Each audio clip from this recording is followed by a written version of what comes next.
الحمدللہ نحمدہ ونستعینہ ونستغفرہ ونؤمن بہ ونتوکل علیہ ونعوذ باللہ من شرور انفسنا ومن سیئات اعمالنا من یہدہ اللہ فلا مضل لہ ومن یضللہ فلا ہادی لہ ونشہد ان لا الہ الا اللہ وحدہ لا شریک لہ واشہد ان محمدا عبدہ ورسولہ قال اللہ تبارک و تعالی فی کلامہ المجید وفرقان الحمید اعوذ باللہ من الشیطان الرجیم بسم اللہ الرحمن الرحیم وحرام علی قریۃ اہلکناها انہم لا یرجعون حتی اذا فتحت یاجوج وماجوج وهم من کل حدب ینسلون قال اللہ تبارک و تعالی فی کلام المجید هو الذی ارسل رسولہ بالہدی ودین الحق لیظہرہ علی الدین کلہ وکفی باللہ شہیدا قال رسول اللہ صلی اللہ علیہ وآلہ وسلم ویل للعرب من شر قد اقترب رب اشرح لی صدری ویسر لی امری واحلل عقدۃ من لسانی یفقہوا قولی صدق اللہ العظیم۔ حضرات گرامی، آج کے جس دور میں ہم زندہ ہیں اس دور کے بارے میں قرآن پاک کی 2 آیات پڑھنے کا، تلاوت کرنے کا شرف حاصل کیا اور ساتھ ساتھ رسول اکرم صلی اللہ علیہ وسلم کی ایک حدیث۔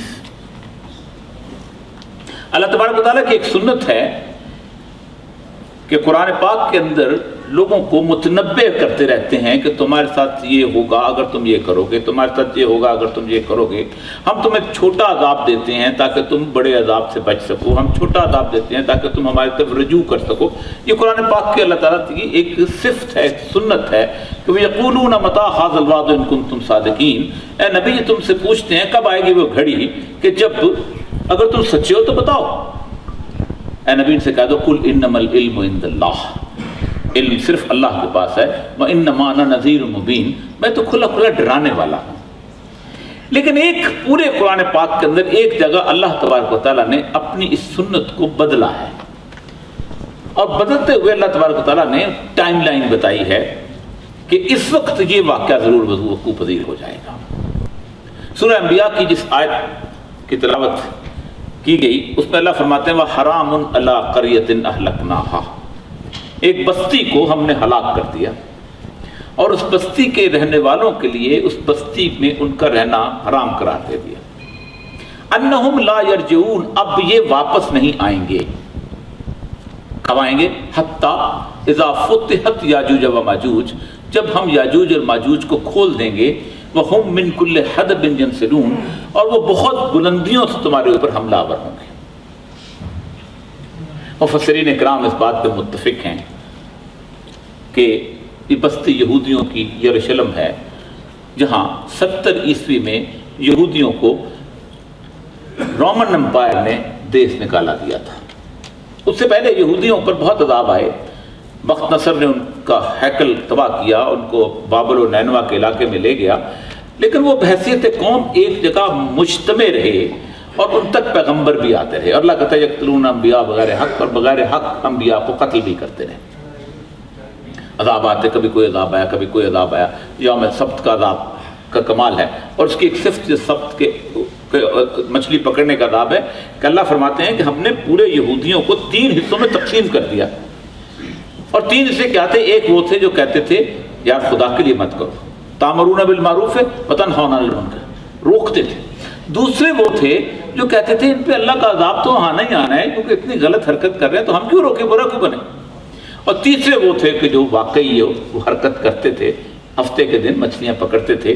تو اللہ نے صرف ان لوگوں کو بچایا کہ جو تامرون بالمعروف وتنہون عن المنکر کرتے تھے، کہ جو نیکی کا حکم دیتے تھے اور برائی سے روکتے تھے۔ لیکن یہاں پر اللہ تبارک و تعالیٰ نے کہا کہ نہیں، اب تم یہاں نہیں رہو گے، اور میں تقسیم کر دیا گیا۔ پوری بنی اسرائیل جو ہے ایسے پھیلی ہے، کوئی انڈیا چلا گیا، کوئی افریقہ چلا گیا، کوئی نائجیریا کے علاقے میں آ کے آباد ہو گیا، کوئی اوپر یورپ کے کچھ تھوڑے بہت اسپین وغیرہ میں آباد ہو گئے، اسی طرح پھیل گئے، یہاں تک کہ اس 70 عیسوی کے بعد تقریباً 600 کچھ کے اندر حضرت عمر نے جب وہ فتح کیا ہے تو جو حاکم تھا یروشلم کا عیسائی، اس نے حضرت عمر کے ساتھ ایک معاہدہ لکھا It's an international agreement signed between Muslims and Christians of Jerusalem کہ ہم یہ شہر آپ کے حوالے کر رہے ہیں کیونکہ ظاہر بات ہے آپ نے اس کا قبضہ لے لیا ہے، لیکن ایک شرط پر ہم آپ کے حوالے کریں گے کہ یہاں پر یہودیوں کا آباد ہونے کا موقع نہیں دیا جائے گا. They can come as a tourist in Jerusalem but they cannot stay as a resident. 1921 اور 20 کے درمیان پہلا یہودی بحر تبریہ کراس کر کے، جس کو سی ایف گیلیلی کہتے ہیں، کراس کر کے یروشلم پہنچا ہے. قرآن پاک میں قیامت کی نشانیوں میں سے کسی نشانی کو اتنی تفصیل سے اللہ نے ذکر نہیں کیا جتنی اس کو سورہ کہف کے اندر یاجوج اور ماجوج کو ذکر کیا ہے. اب اگر قرآن پاک حق ہے، میرا اور ایمان ہے اور سچ ہے، تو اس کا مطلب یہ ہے کہ اگر وہ یہودی آیا ہے تو یاجوج اور ماجوج کھل چکے ہیں.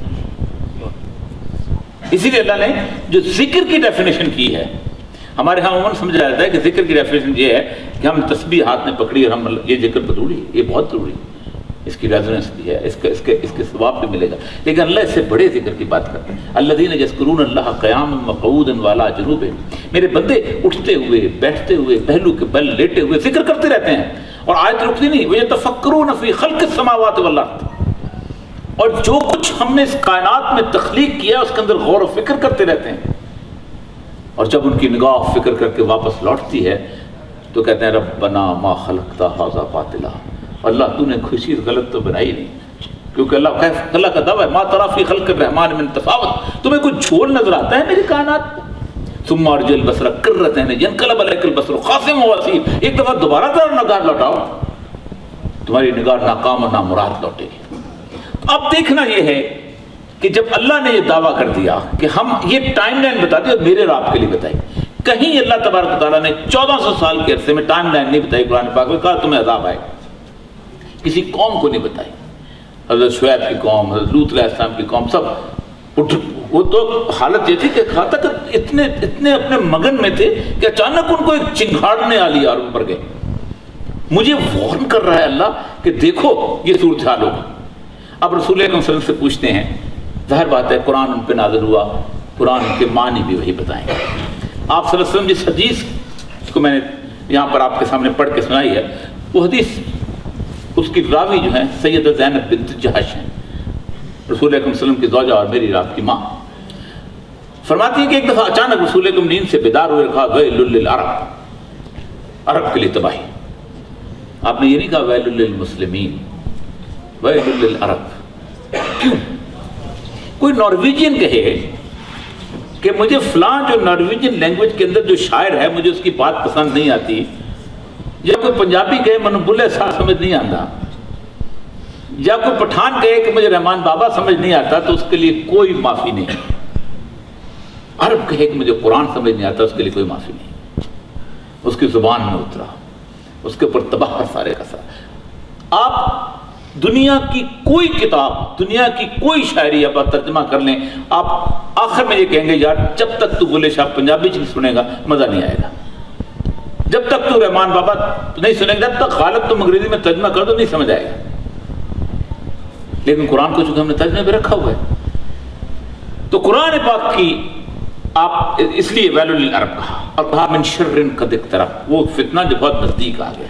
سیدہ زینب بنت جہش نے پوچھا یا رسول اللہ کیا ہوا؟ فرمایا یاجوج اور ماجوج کی جو دیوار ذوالقرنین نے بنائی تھی اس میں انہوں نے سوراخ کر لیا. اگلا سوال بڑا کمال کا ہے، پوچھا یا رسول اللہ یہ یاجوج اور ماجوج کون ہیں؟ کہا یہ وہ قوم ہے، اللہ نے بنی نوع انسان میں سے ایسی قوم پیدا کی ہے جو 90 وہ ہوں گے اور 10 تم ہوگے انسانوں میں سے. اس کے بعد اگلا سوال، یا رسول اللہ اگر کھلا چھوڑ دیا گیا تو کیا کریں گے؟ کہ اگر ان کو کھلا چھوڑ دیا گیا تو یہ معاش میں فساد پیدا کریں گے، disturbance in the economic system of the world. پھر فرمایا یہ وہ قوم ہے، کہا ہم فتح حاصل کر لیں گے، حالانکہ بہت زیادہ، کہا نہیں تم فتح بالکل حاصل نہیں کر سکو گے. یہ قوم اللہ نے ایسے بنے، ہاں اس وقت فتح حاصل کرے گی جب اللہ جنگ کا اعلان کرے گا اور تم ان کے ساتھ اللہ کے ساتھ ان سے جنگ کرو گے. اللہ نے قرآن پاک اٹھا لیجئے، الحمد سے لے کے والناس تک اللہ نے نہ زنا کے خلاف جنگ کا اعلان کیا، نہ چوری کے خلاف جنگ کا اعلان کیا، نہ شراب کے خلاف جنگ کا اعلان کیا، نہ غیبت کا. اللہ نے حرب من اللہ و رسولہ کہاں کہا ہے؟ سود کے خلاف اعلان. اور سود کی سزا کے بارے میں سید الانبیاء صلی اللہ علیہ وسلم کی سب سے وہ حدیث جس کو میں پڑھ کے کانپ جاتا ہوں وہ یہ ہے کہ سود کے 70 درجے ہیں گناہ کے، اس میں سب سے کم درجہ یہ ہے کہ کوئی شخص اپنی ماں کے ساتھ زنا کرے. اب 2 واقعات تاریخ کے اور اس کے بعد میں اس پہ آتا ہوں. تاریخ کہتی ہے کہ اس وقت جب حضور فرما رہے تھے کہ سوراخ کر دیا ہے، کیسپین کے اوپر کا علاقہ جس میں یہ سارے کا سارا یورپ رشیا آتا ہے اور پھر اس کے بعد آپ کا یہاں یہ پورا علاقہ آتا ہے جہاں آپ بھی آباد ہیں، اس علاقے کے اندر ایک بہت بڑا سیلاب آیا ہے جس میں وہ دیوار جو ذوالقرنین، کیونکہ ذوالقرنین کے 3 سفر ہیں قرآن پاک کے اندر، مشرق کی طرف گئے، مغرب کی طرف گئے اور ایک ایسی جگہ گئے جہاں بالکل سورج جو ہے بالکل ایسے بادلوں سے نکلتا ہوا نظر آیا. اور وہ کہا وہاں پر کہ ایک ایسی قوم ہے جس کی ہم گفتگو نہیں سمجھتے، مفسدین فی الارض، وہ سارا کچھ میں ڈیٹیل میں نہیں جانا چاہتا، آپ کو پڑھ لیں گے کیونکہ بات سمجھانے کی بات. تو سیلاب آیا اور وہ گورج بہہ گئی. دوسرا تاریخ کا بہت بڑا واقعہ، اس لیے میں کہتا ہوں یہ تفکرون فی خلق السماوات والارض بہت ضروری ہے. ہمارا مسئلہ یہ ہے کہ ہم فکر میں الجھ گئے، فکر سے باہر ہو گئے. ہمارا مسئلہ فکر نہیں، ہمارا مسئلہ فکر ہے. تو وہاں پر وہ جو لوگ تھے ان میں سے ایک قبیلہ تھا خزا. یہ خزا قبیلہ جو ہے اس نے یہودیت قبول کی. اس سے پہلے کبھی یہودی بنی اسرائیل کے علاوہ کسی کو یہودی بناتے ہی نہیں تھے. وہ کہتے تھے ہم انی فضلت علی العالمین، ہم تو عالمین پر فضیلت ہے ہمارے، صرف بنی اسرائیل ہی یہودی. بلکہ جس کا باپ یہودی ہو اور ماں یہودی نہ، اس کو یہودی نہیں مانتے تھے، اس کو الاؤ کیا گیا. اور آپ نیٹ کے لوگ ہیں، صرف ٹائپ کر کے دیکھیے گا اشکنازی جیوز، اس میں سے نکلے ہیں اشکنازی جیوز جتنے بھی ہیں. یہ یہودی جو ہیں انہوں نے کمال یہ کیا ہے کہ انہوں نے بنی اسرائیل کے ساتھ مل کے پورے 2000 سال مار کھائی. ایزابیلا فرڈینڈ نے قبضہ کیا اسپین پہ، ان کو بلایا، کہا عیسائی ہو جاؤ. 75,000 بھاگ گئے، 1.5 لاکھ سے ٹوٹل بھاگ گئے، جا کے خلافت عثمانیہ بنا لی. 75,000 عیسائی ہو گئے. کہا صبح سویرے سور کے ساتھ تم ناشتہ کرو گے اور ہفتے کے دن کاروبار کھولو گے. یہ آپ کے یورپ میں مثالیں آپ کو موجود ہیں. وینس ابھی پچھلے دنوں موقع ہے، وینس میں ایک علاقہ تھا جہاں ان کو علیحدہ کر کے گھیٹوں کے اندر رکھا گیا تھا. نہ پانی تھا، نہ سیوریج تھا، گندگی تھی، ہر چیز تھی. ان کو پیلے رنگ کا لباس پہنایا جاتا تھا، ان کے گلے کے اندر ایک جو ہے پٹی پہنے جاتی تھا کہ پتہ چلے کہ یہودی جا رہا ہے.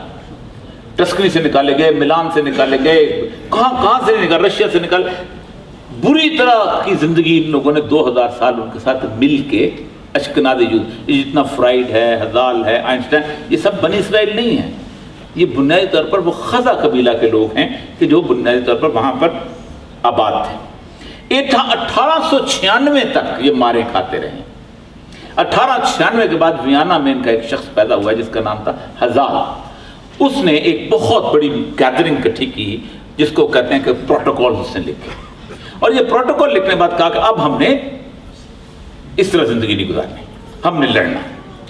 اور ہمارے ساتھ جو وعدہ کیا گیا ہے کہ ہمارا مسایہ آئے گا، ہمارے ساتھ جو وعدہ کیا گیا ہے کہ وہ ہیکل سلیمانی تسلیم بنا کے دے گا اور ہم یونیورسل گورنمنٹ بنائیں گے پوری دنیا کی، ہم نے اس کی تقدس کے لیے کام کرنا ہے. تو پہلی دفعہ 1896 کے بعد انہوں نے مغرب کے جو عیسائی تھے ان کے ساتھ معاہدہ کیا. لا تتخذوا یہود والنصارى اولیاء والی جو آیت ہے اس میں اللہ آگے فرماتے ہیں جب یہ ایک دوسرے کے دوست ہو جاتے ہیں پھر تم ان سے پھر دوستی مت کرو. ان دونوں نے وہاں پر آپس میں معاہدہ کیا. 1916 کے اندر بالفور کا ڈیکلیریشن آیا ہے جو یہ کہتا ہے کہ every Jew living in any part of the world is considered to be one nation, ایک قوم ہے, and they have all the right to go back to the promised land called Palestine. اس کے اندر سے 1920 میں پہلا وہ نکلا. اس دونوں کے ملاپ سے کیا چیز پیدا ہوئی 1920 میں؟ یہ 4-5 علامتیں بتاؤں گا پھر آپ کو اندازہ ہو جائے گا کہ یاجوج و ماجوج کی صورتحال کیا ہے. اس کے ملاپ سے ایک چیز پیدا نکلی ہے, اس کو کہتے ہیں ماڈرن سیکولر ویسٹرن سویلائزیشن. 1920 اب واقعات گنتے جائیں.